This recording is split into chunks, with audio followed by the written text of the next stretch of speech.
Sire. Sire. Qu'y a-t-il?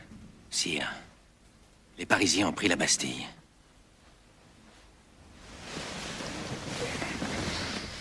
Pris la Bastille?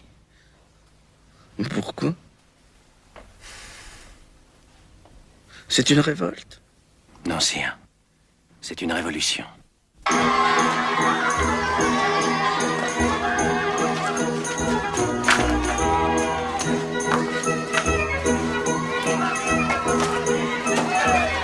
Si les régiments versaillais veulent aller au tir à liberté, ils trouveront à qui parler. Veut que la barricade des Cordeliers soit la plus haute. Malheureusement, il y a eu trop de morts. Qu'est-ce que tu crois, hein? Le monde que tu souhaites va se construire sans quelques crânes fendus? Maintenant, quoi qu'il arrive, les choses ne seront plus jamais les mêmes. Ça, j'en suis sûr. Plus jamais. Et voilà du vin de Suresnes pour les assoiffés. Tu vas prendre, voilà. Voilà.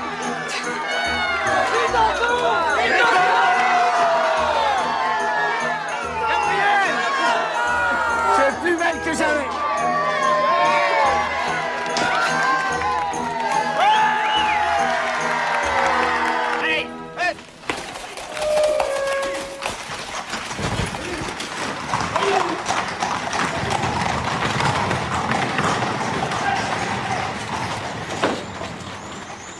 Un mot de vous et je ne pars pas.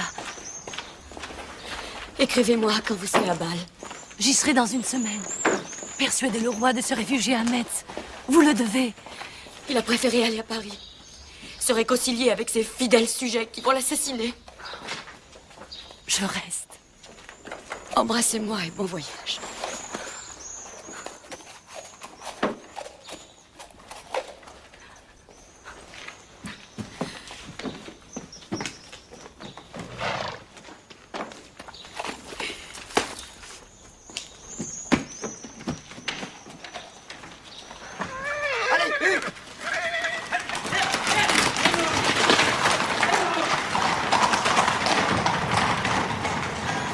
Fermez les grilles.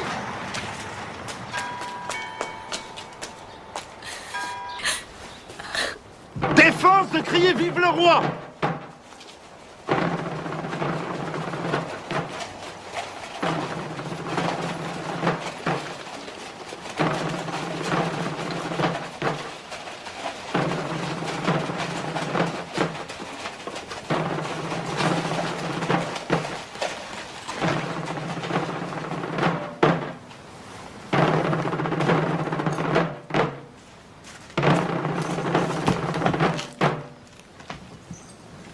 Sabre au clair.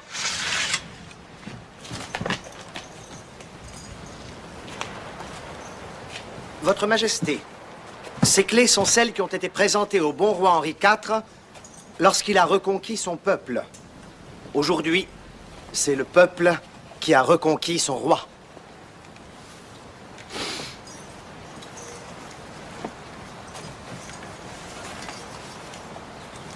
Ainsi, vous voici maire de Paris, monsieur Bailly?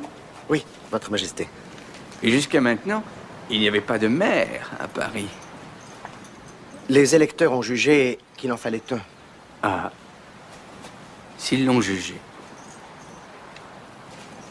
Si Votre Majesté veut avoir la bonté de me suivre.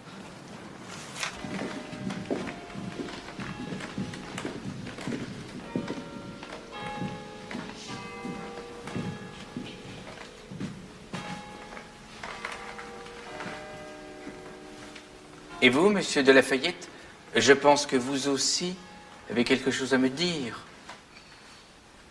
Votre Majesté, les volontaires qui se sont mobilisés pour la défense de Paris ont pris le nom de Garde nationale. Et ils m'ont désigné comme leur général. Garde nationale.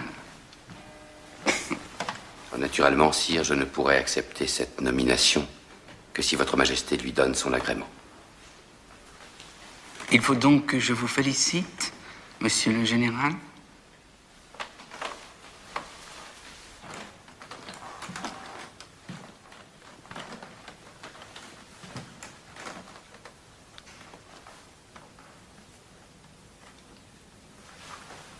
Sire, tous les Parisiens, amis de la liberté, ont adopté les couleurs de la capitale, le bleu et le rouge. Oui, j'ai remarqué. Mais j'ai fait ajouter le blanc de la monarchie. Excellente idée, monsieur de Lafayette. Excellente idée. Si votre majesté voulait bien attacher cette cocarde à son chapeau, elle comblerait de joie ses loyaux sujets. Peut-être, monsieur de Lafayette, vous pourriez l'attacher vous-même.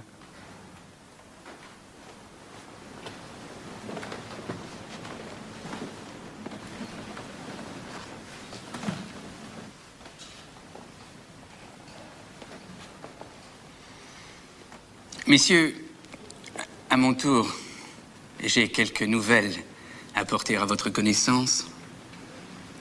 J'ai ordonné le retrait des troupes actuellement cantonnées autour de la capitale. Et j'ai écrit ce matin à M. Necker pour lui demander de reprendre sa place au ministère.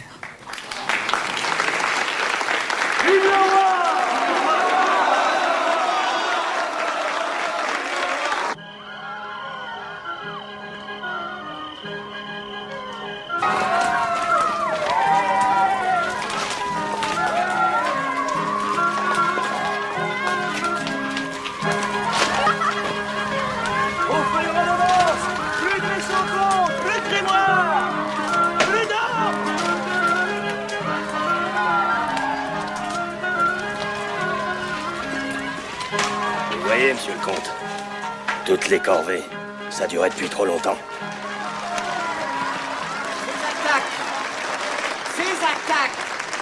Ces attaques contre les propriétés des nobles à travers tout le pays ne sont pas de vulgaires actes de vandalisme.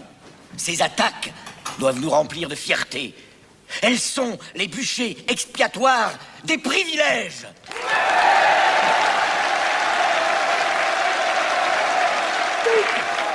Dites au peuple que vous reconnaissez l'injustice de ces droits acquis dans des temps de ténèbres et d'ignorance.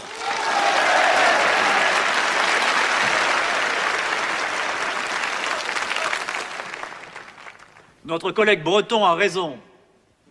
La colère du peuple est une juste colère. Moi, vicomte de Noailles, je propose que tous les privilèges et les droits de la noblesse soient abolis.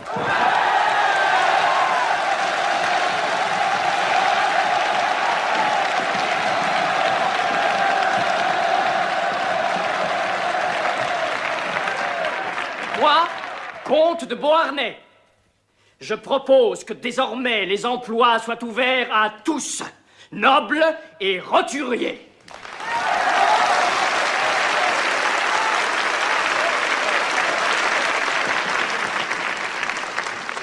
Moi, duc de La Rochefoucauld-Liancourt, demande que l'Assemblée nationale abolisse enfin l'esclavage des nègres, ces créatures dont il ne faut jamais oublier qu'elles sont humaines.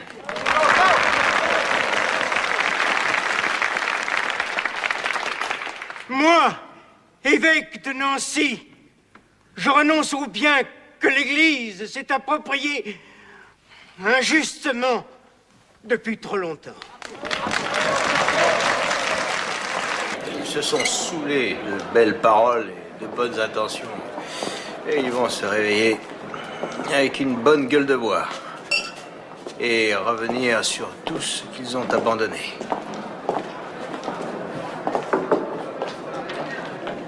Citoyens! Citoyens, écoutez-moi! L'Assemblée a décrété la liberté des opinions religieuses. On s'en fout. Mais beaucoup plus important, elle a aussi décrété la liberté de la presse. Je vais créer mon journal, Georges. J'en connais déjà le nom. Révolution de France et de Brabant. Tu as raison, Camille, écris. Et c'est ce que tu fais de mieux. J'écouterai le peuple et je dirai tout. Ses inquiétudes, ses espérances, ses joies. Mais pour le comprendre, pas pour le diriger. Sans trahir la vérité ni ma conscience. Je vais te trouver l'argent. Les représentants du peuple français, constitués en Assemblée nationale, considérant que l'ignorance, l'oubli ou le mépris des droits de l'homme sont les seules causes des malheurs publics et de la corruption des gouvernements, ont résolu d'exposer dans une déclaration solennelle les droits naturels, inaliénables et sacrés de l'homme. Je vous demande de vous lever, messieurs.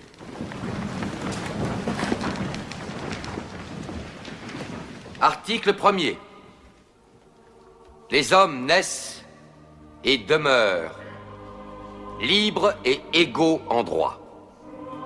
Les distinctions sociales ne peuvent être fondées que sur l'utilité commune. Ces droits sont la liberté, la propriété, la sûreté et la résistance à l'oppression. Le principe de toute souveraineté réside essentiellement dans la nation. La loi n'a le droit de défendre que les activités nuisibles à la société. Tout ce qui n'est pas défendu par la loi ne peut être empêché. La loi est l'expression de la volonté générale. Tous les citoyens étant égaux à ses yeux, sont également admissibles à toute dignité, place et emploi public. Nul homme ne peut être accusé, arrêté, ni détenu que dans les cas déterminés par la loi. Tout homme est présumé innocent jusqu'à ce qu'il ait été déclaré coupable. Nul ne doit être inquiété pour ses opinions, même religieuses. La libre communication des pensées et des opinions est un des droits les plus précieux de l'homme. Tout citoyen peut donc parler, écrire, imprimer librement, sauf à répondre de l'abus de cette liberté dans les cas déterminés par la loi. La garantie des droits de l'homme et du citoyen nécessite une force publique. Cette force est donc constituée pour l'avantage de tous. La propriété étant un droit inviolable et sacré, nul ne peut en être privé, si ce n'est lorsque la nécessité publique, légalement constatée, l'exige évidemment. J'ai fait de mon mieux, monsieur Necker, mais je ne signerai pas ni les décrets sur l'abandon des privilèges, ni les droits de l'homme. Comment l'Église vivra-t-elle sans la dîme? Et la petite noblesse sans la redevance de ses paysans? Je me dois de rappeler à votre majesté que ce sont la noblesse et le clergé eux-mêmes qui... Mais pourquoi les droits de l'homme? Je suis le roi! Comment peut-on partager ce qui est absolu?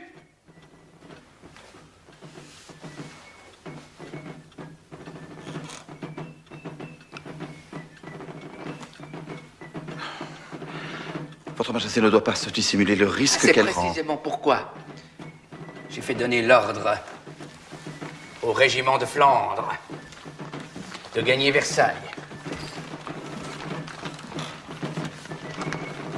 Je sais que je peux compter sur lui.